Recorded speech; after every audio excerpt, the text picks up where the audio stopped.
Welcome to the Natural Nine Ingredient Shakedown. Where we investigate natural skincare ingredients to explain exactly what they are and what they do for your skin. Today, we're talking about an ingredient that I have definitely mispronounced in the past. It's spelled Jojoba. Is it Jojoba? It's jojoba. And while the name is fun to say, the science behind it is serious. We call this ingredient the skin twin. The skin twin? That implies it's identical to us? Almost. Out of all the compounds found in nature, jojoba is the closest chemical match to the oil your own skin produces, which we call sebum.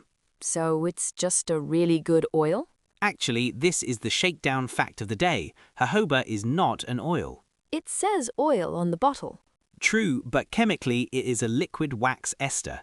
This is a crucial distinction. Most plant oils like olive or palm are triglycerides, which can feel heavy or go rancid. Jojoba is a wax ester, just like human sebum. So when we put it on, our skin doesn't freak out. Exactly. Because the molecular structure is so similar, your skin recognizes it instantly. It doesn't sit on top, it integrates. It effectively tricks the skin into thinking it has produced enough of its own oil. This is what confuses me. We suggest this for dry skin, but we also say it's good for oily skin. How can it be both? That is the beauty of the skin twin effect. It is an adaptogen. If your skin is dry, it mimics the sebum you are missing and restores the barrier. If your skin is oily, it signals to your pores, "We are hydrated, you can stop overproducing now." So it actually helps regulate production. Yes, it balances oil production rather than just adding to it.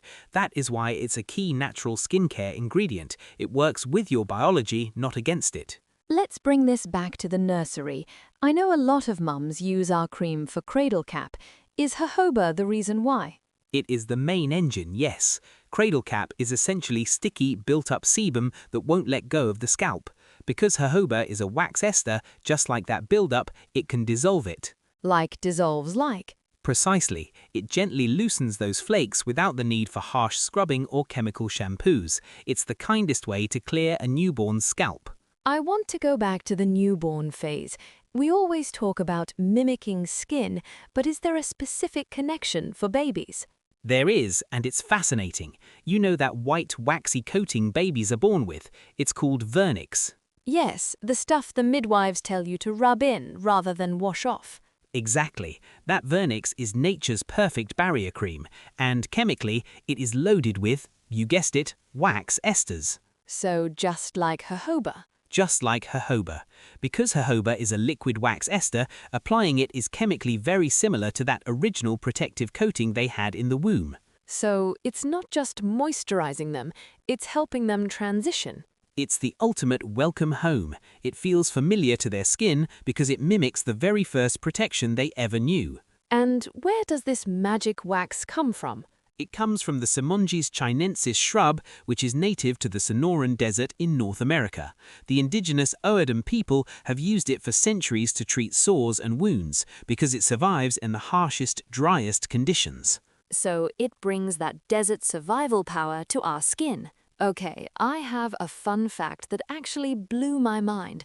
Did you know that by using this ingredient, we're technically helping to save the whales? That sounds like a stretch, but historically you are absolutely right. Tell them why. Because it connects back to the wax ester thing, right? It does. Decades ago, the beauty industry relied heavily on sperm whale oil, spermaceti, because it was the only natural wax ester that created that silky, non-greasy feel in lotions. Which is horrific to think about now. It is, but when the banning of whale products began in the 70s, the industry panicked.